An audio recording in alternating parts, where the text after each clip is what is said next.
Nas experiências de quase morte, no exato momento em que o cérebro começa a se desligar, em vez da consciência desaparecer, ela se intensifica. Então, se à medida em que o cérebro se desliga, a experiência aumenta, o que será que vai acontecer quando o seu cérebro parar de funcionar definitivamente? Para a gente começar, eu gostaria que você pensasse no seguinte: se o cérebro fosse o gerador da consciência, se o cérebro fosse o gerador da nossa experiência, então seria natural esperar que quanto menos atividade cerebral, menos experiência deveria se ter, certo? Essa é a razão pela qual grande parte das pessoas conclui que a morte do corpo é o fim da experiência. No entanto, a literatura médica recente nos confronta com uma anomalia que tem apontado na direção oposta. Em situações críticas em que o cérebro praticamente se desliga, a experiência não apenas continua, mas se expande, tornando-se mais vívida, complexa e real do que quando o cérebro está funcionando normalmente. No episódio de hoje, embasado em dados científicos, experimentos controlados em laboratório e relatos de pessoas que foram declaradas clinicamente mortas, nós vamos explorar uma possibilidade que talvez mude o modo com que você enxerga a vida, a de que a morte talvez não seja o fim de tudo. Capítulo 1. Viajando sem drogas. Há poucos anos, um jogo bastante perigoso se popularizou via internet entre as crianças do mundo todo, o chamado jogo da asfixia. Mas pergunte-se, por que crianças se submeteriam a essa prática contra-intuitiva? É sabido que o quase desmaio causado pela restrição de oxigênio no cérebro induz a sensações prazerosas de autotranscendência.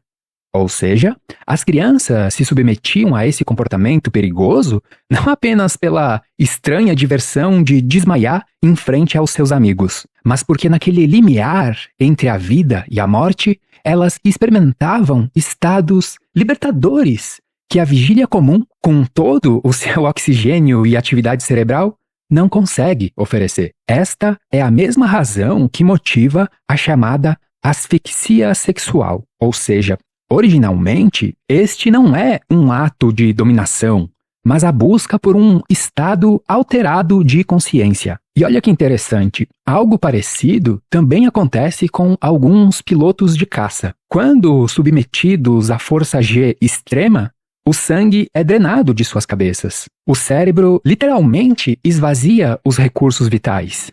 E o que esses pilotos relatam quando isso acontece?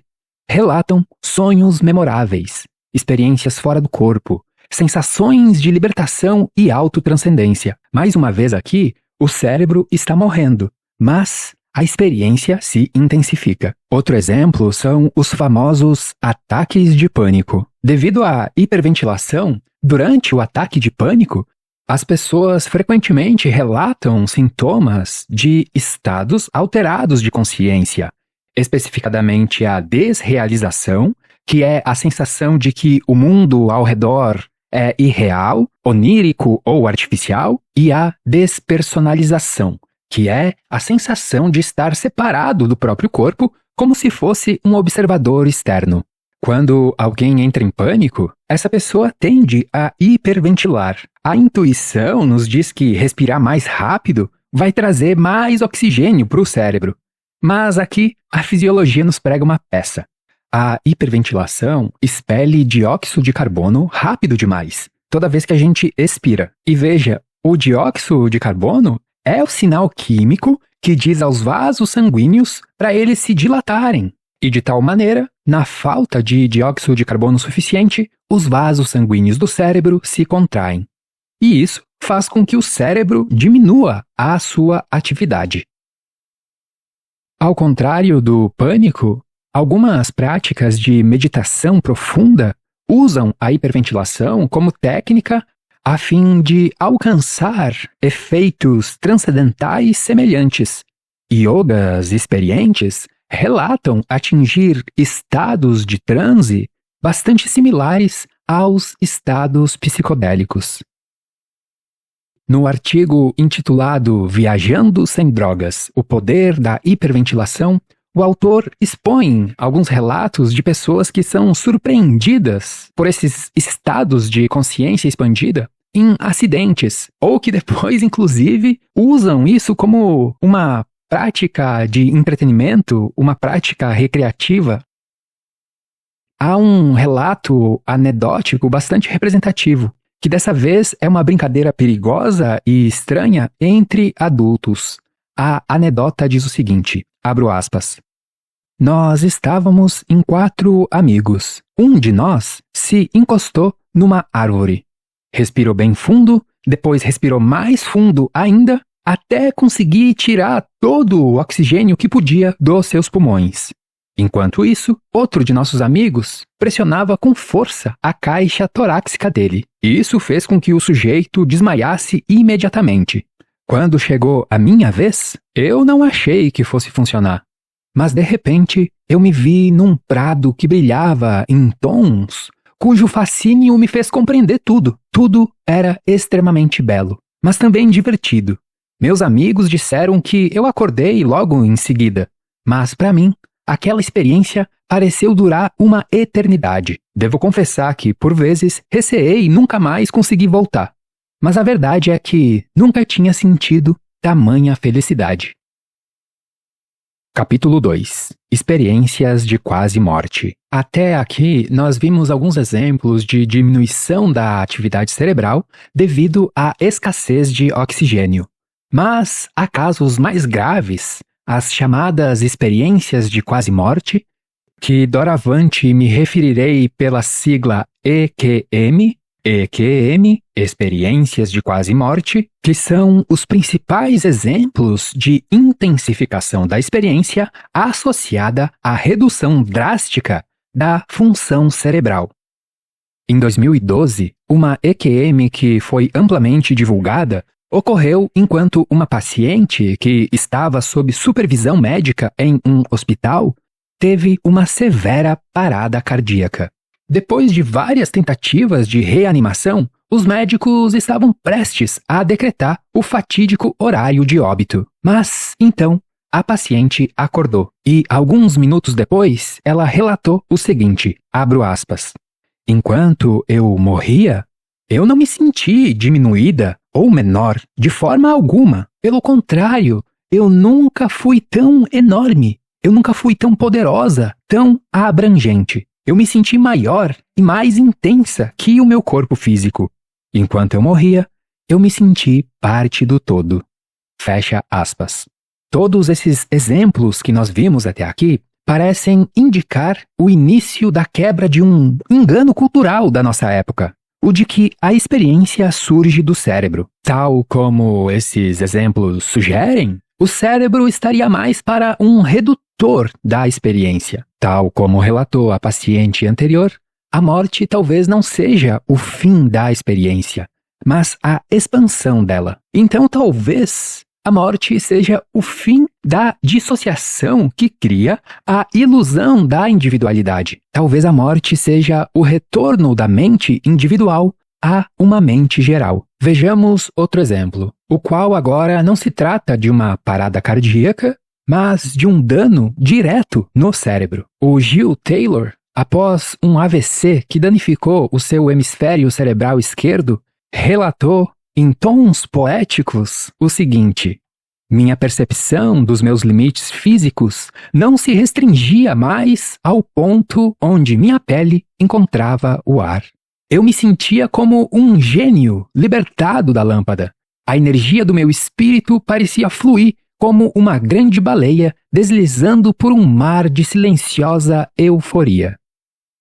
Outro aspecto interessante aqui é que a família do Taylor relatou que ele nunca tinha se interessado por poesia, muito menos já tinha falado dessa maneira poética que você acabou de ouvir. Não apenas experiências místicas se correlacionam com danos cerebrais, mas também o surgimento de novas habilidades. Você já deve ter ouvido falar. A pessoa leva uma pancada na cabeça e no dia seguinte está tocando como um grande pianista. ou desenvolvendo equações matemáticas que levariam anos de estudo. Esta é a chamada Síndrome de Savant adquirida, em que um acidente ou doença que leva a uma lesão cerebral dá origem a habilidades de nível genial. O Schopenhauer, em sua filosofia da arte, já associava a genialidade a estados de supressão da individualidade extra-espaço-temporais.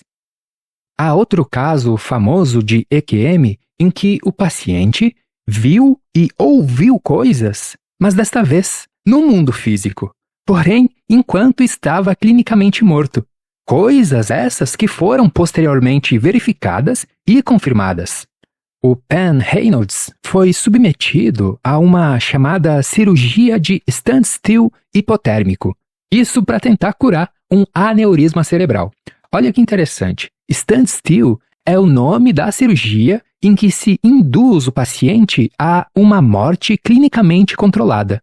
E após cerca de 40 minutos, o paciente é trazido de volta. Nesse tipo de cirurgia, a temperatura do corpo é diminuída e a circulação do sangue é interrompida, fazendo com que o coração e cérebro praticamente parem de funcionar. Com isso, os médicos podem reparar partes do corpo que não são possíveis com o corpo ligado. No fim do procedimento, a equipe médica aumenta a temperatura corporal lentamente até que o paciente volte à vida. É claro que esse procedimento é perigoso, mas em alguns casos é a única opção.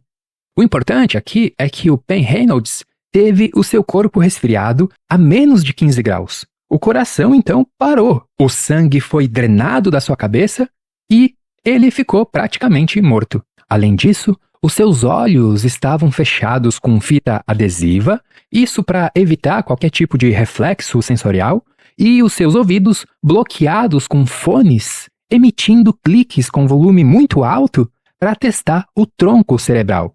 Mas apesar dessas condições, o Reynolds relatou flutuar acima do corpo e descreveu com precisão os detalhes da sua cirurgia e as conversas entre a equipe médica.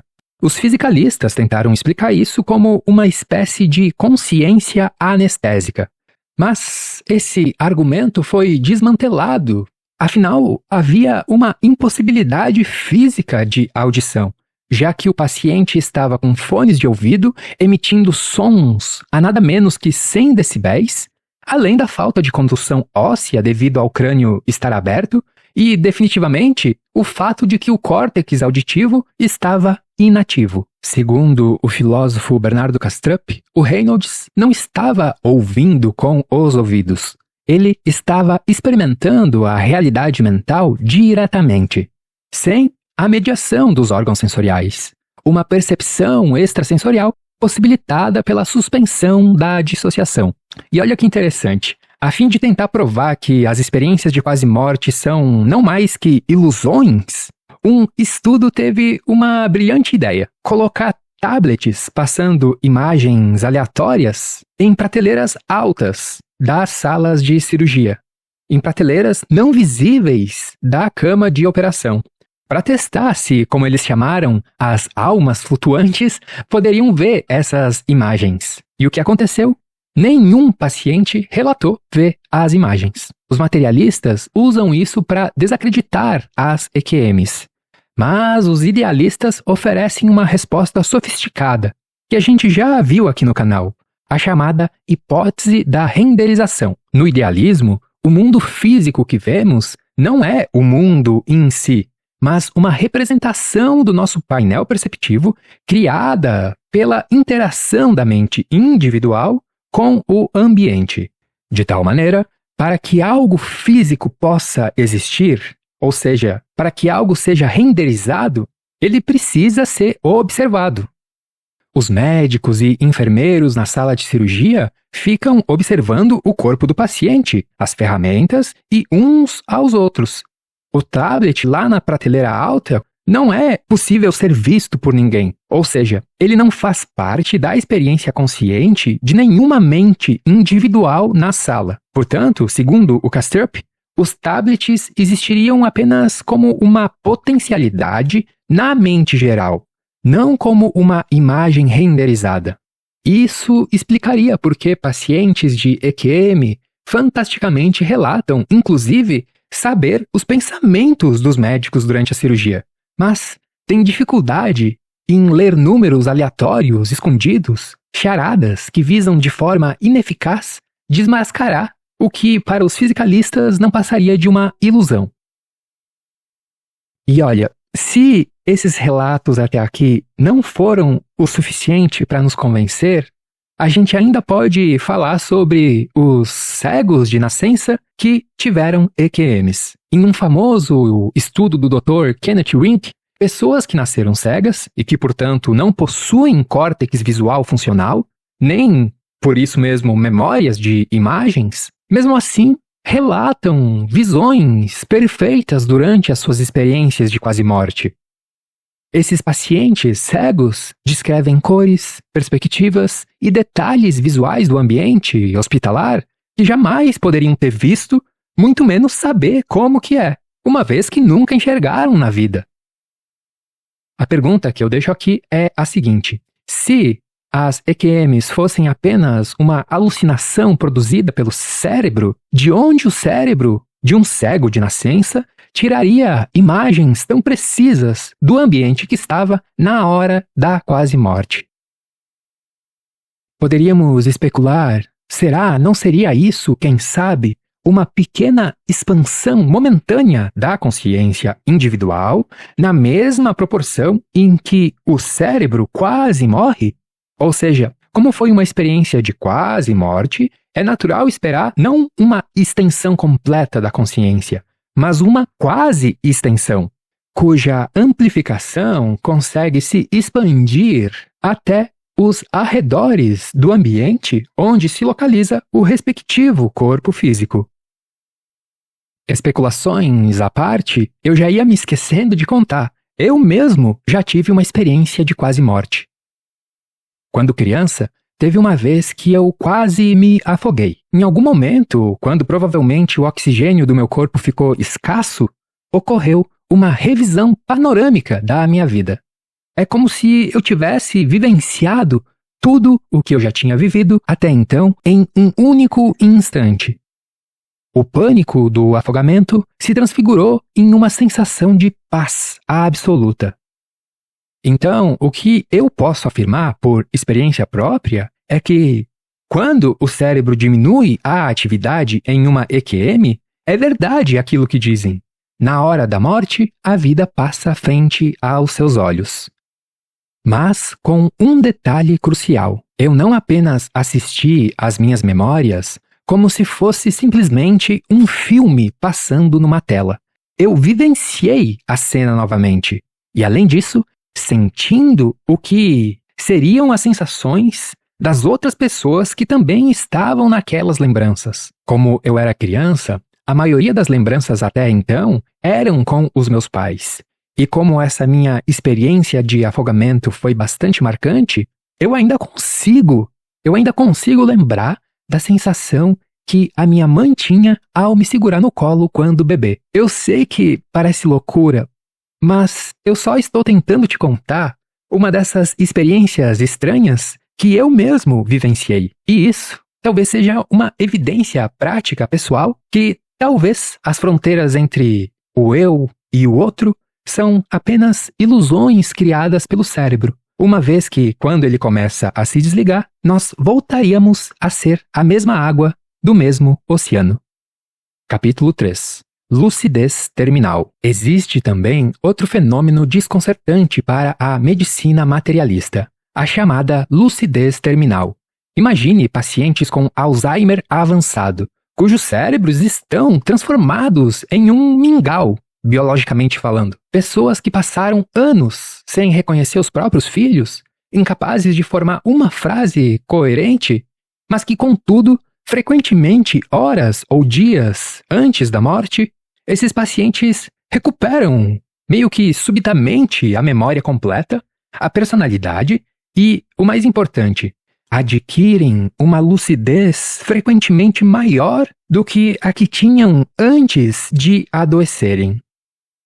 Ora, se a mente é gerada pelo cérebro, como é que um cérebro que já perdeu a estrutura física necessária para a memória e a fala pode, de repente, começar a funcionar não apenas perfeitamente, mas melhor do que antes? Para o materialismo, isso é impossível. Seria como dizer que um computador com o disco rígido derretido rodou o sistema operacional perfeitamente por alguns minutos antes de se desligar. Já para o idealismo, isso faz todo sentido. À medida que o cérebro, ou seja, à medida que o filtro termina de se quebrar, a consciência, que nunca estaria tido exclusivamente dentro do cérebro, começa a se manifestar com mais intensidade.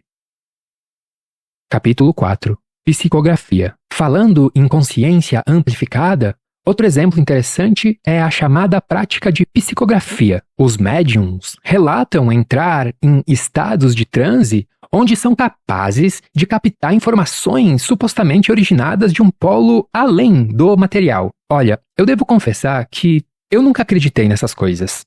Eu sempre tive, na verdade, bastante preconceito. Mas, ultimamente, eu tenho olhado para esses relatos com mais atenção.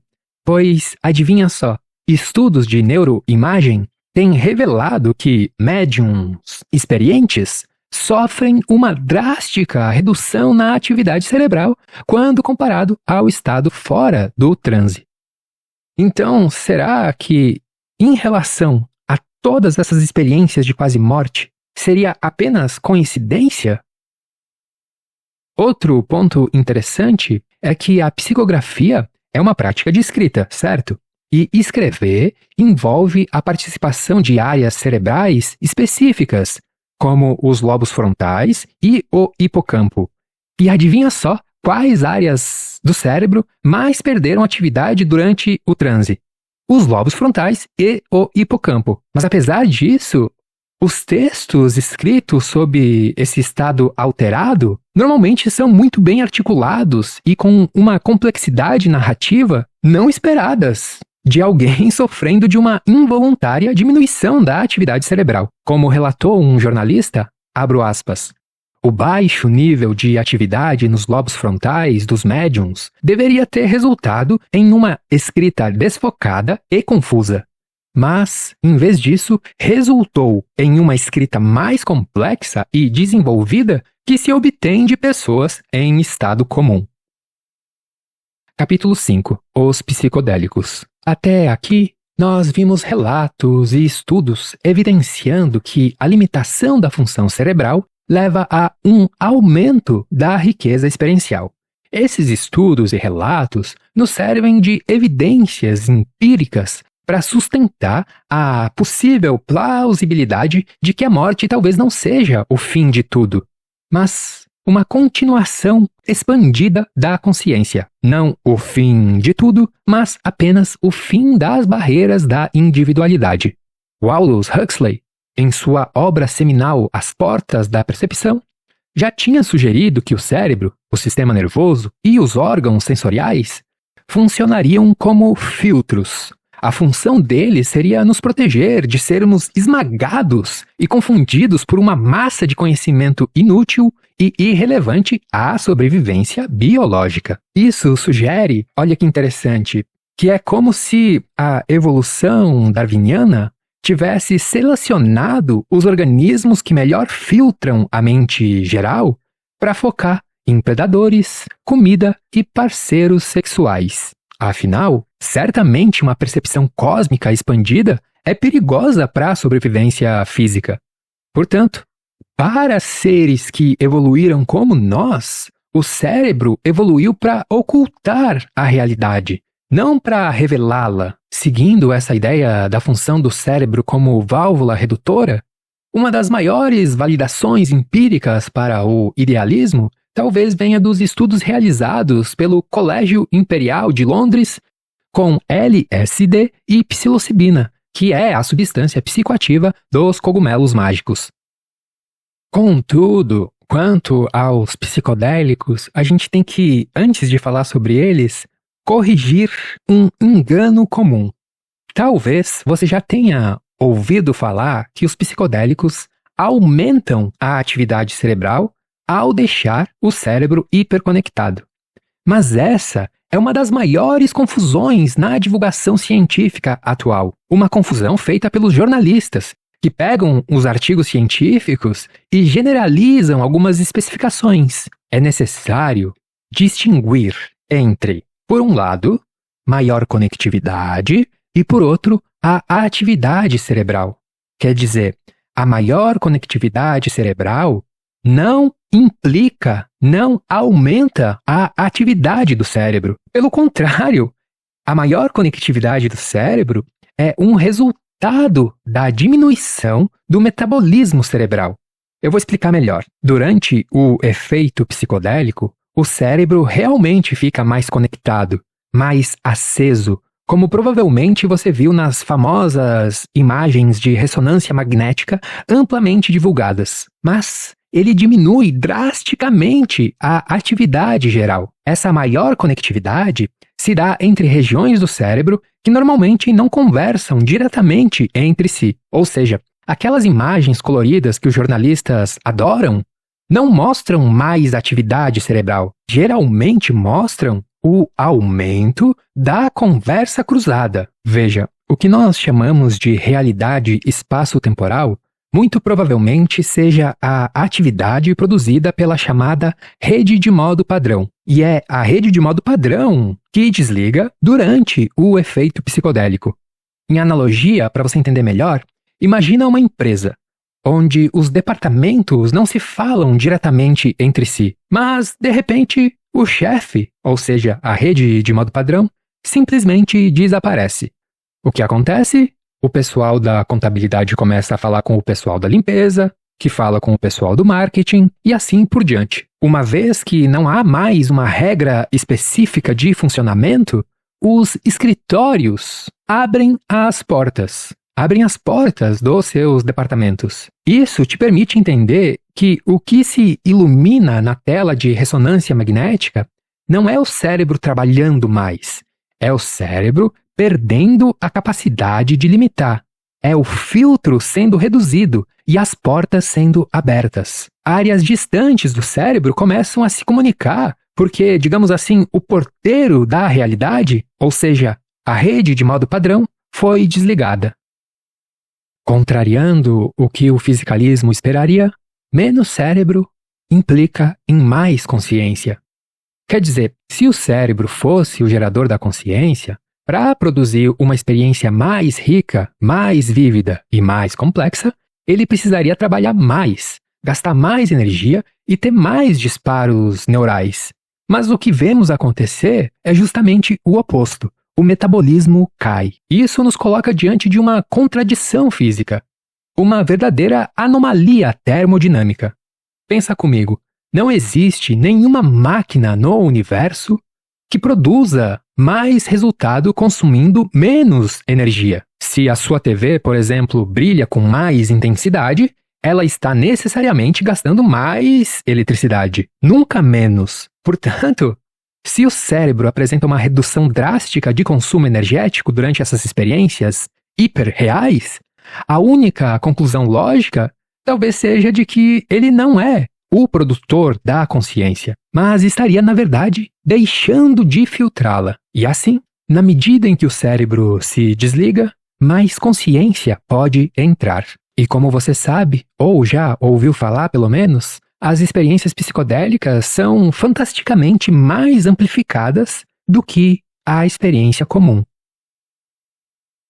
De modo mais específico, a rede de modo padrão é o correlato neural da narrativa do eu, do ego. Os estudos controlados em laboratório demonstram que os psicodélicos desintegram a rede de modo padrão, um acontecimento que nós poderíamos interpretar como um afrouxamento da fronteira dissociativa.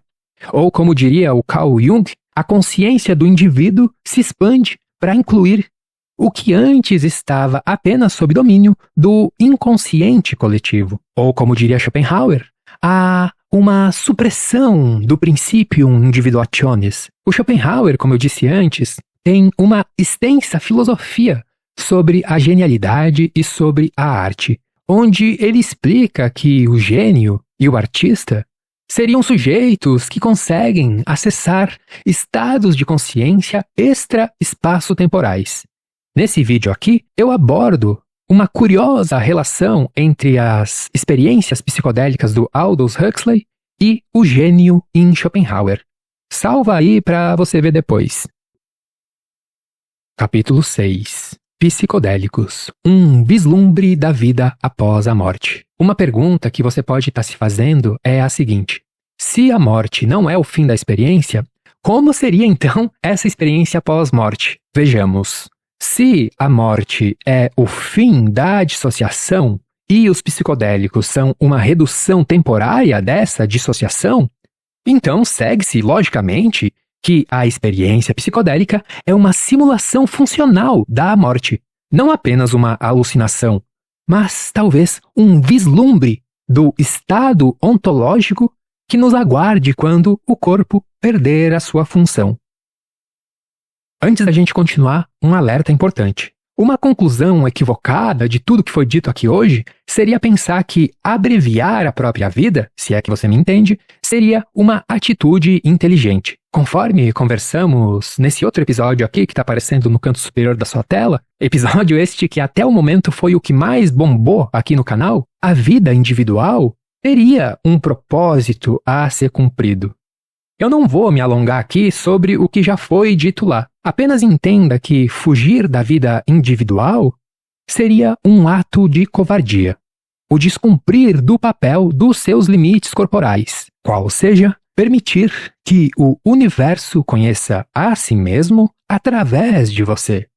Dito isso, continuemos. Usuários de altas doses psicodélicas, as chamadas doses heróicas, relatam a completa dissolução do ego, uma experiência que é, ao mesmo tempo, a mais bela e a mais aterrorizante. Por um lado, é uma beleza que, cara, sério, eu cheguei até a ficar arrepiado só de lembrar.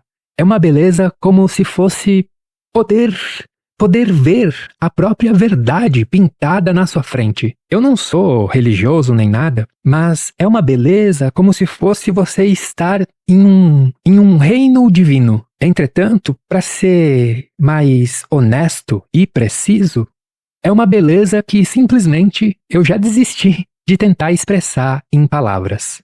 Por outro lado, mesmo imerso nessa infinita beleza, ainda resta um medo do ego, um medo de não conseguir, quem sabe, voltar à experiência individual. Isso nos permitiria entender que o medo da morte é o medo do ego de perder a sua individualidade.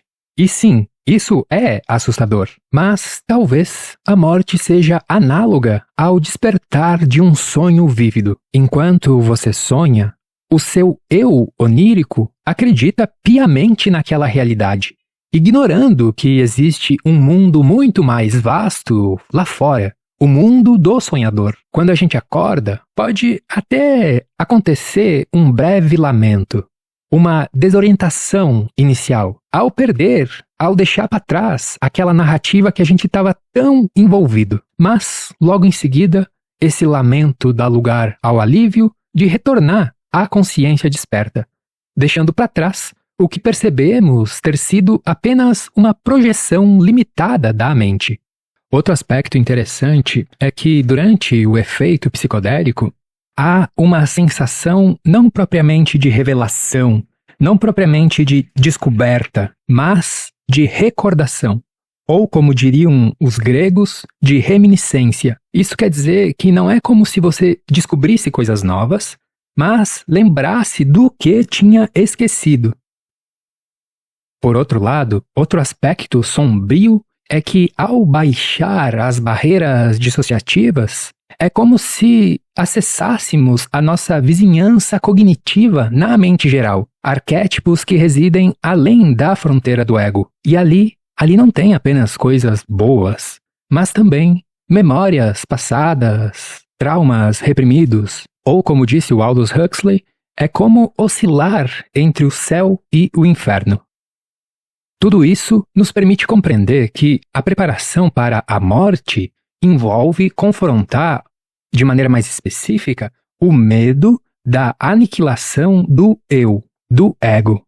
Em uma viagem psicodélica, resistir à dissolução do ego normalmente se manifesta como terror, ansiedade e o enfrentar de demônios interiores, as chamadas bad trips. Essa luta talvez seja idêntica à agonia da morte descrita em várias tradições espirituais, como no caso do budismo tibetano. A, entre aspas, prática de morrer via psicodélica seria, portanto, uma espécie de treinamento na arte da rendição, ou seja, aprender a soltar o controle e confiar no fluxo da natureza maior, isto é, deixá-la transformar essa agonia em êxtase. É a lição prática de que você, como ego, vai morrer.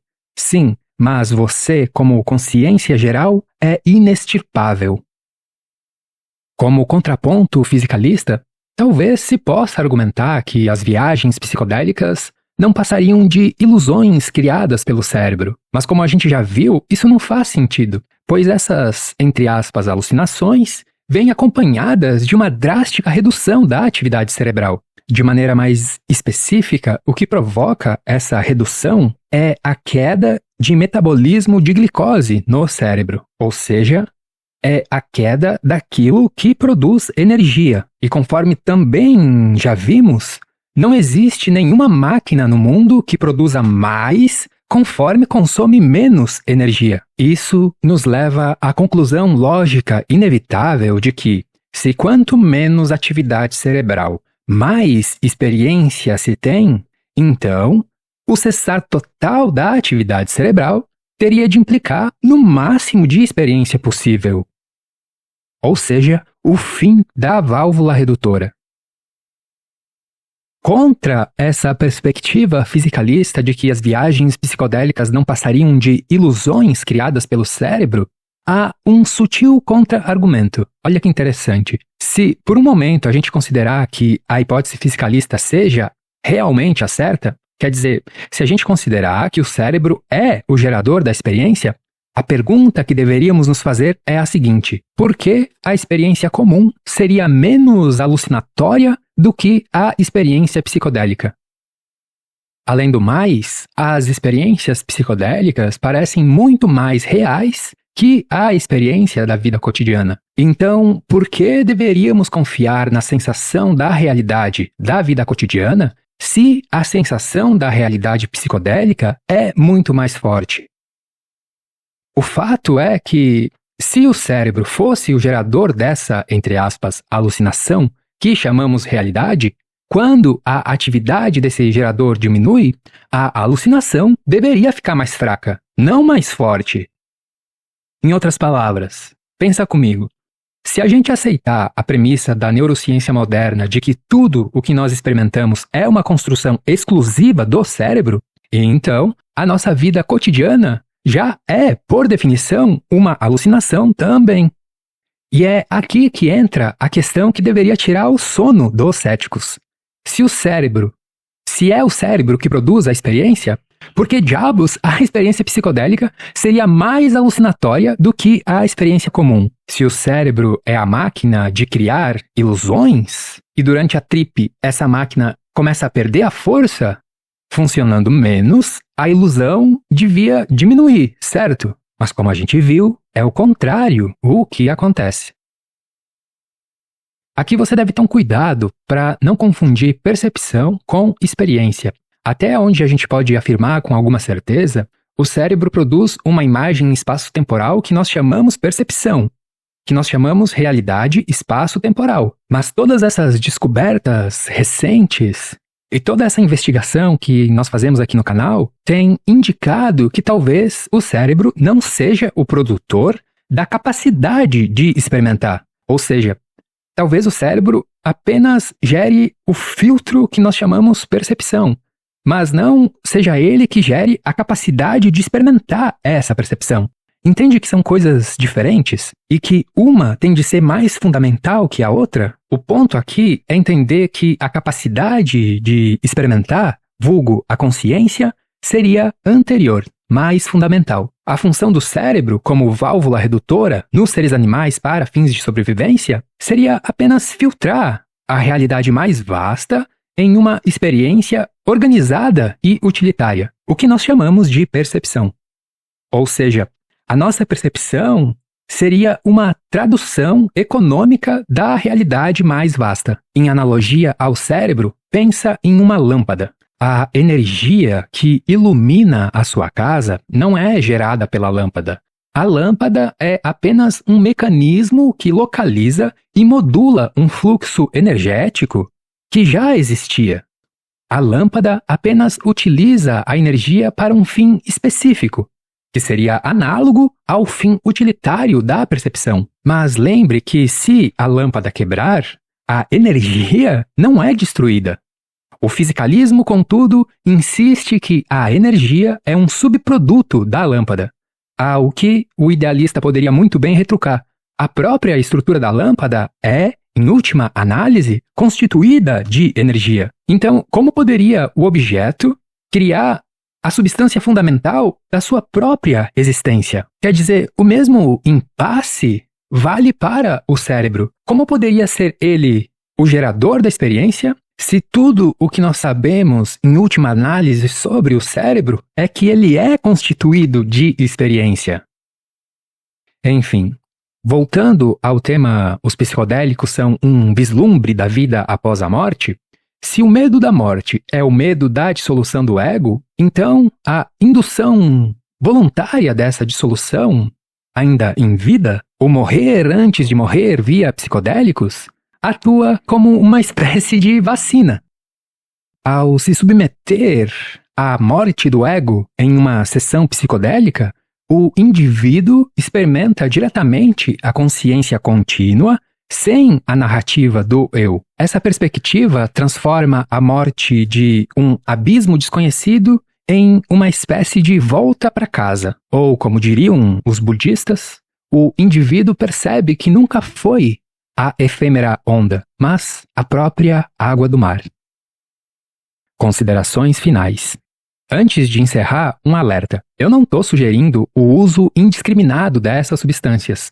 Embora seja uma ferramenta fantástica, o seu poder pode ser tanto para o bem quanto para o mal. Ou seja, essa tecnologia da natureza não é coisa para se brincar. Essa tecnologia da natureza exige respeito. A dissolução forçada das barreiras dissociativas, sem o devido contexto e sem a devida preparação, pode ser traumática. E como nós já vimos em outros episódios, traumas podem causar transtorno de múltipla personalidade, cuja consequência seria um fractal apequenador da sua existência individual.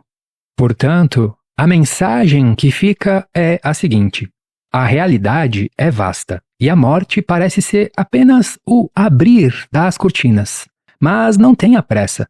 O papel do personagem precisa ser cumprido até o fim. Mesmo que a morte não seja o fim absoluto, ainda assim, essa experiência que estamos tendo agora mesmo parece ser uma oportunidade única.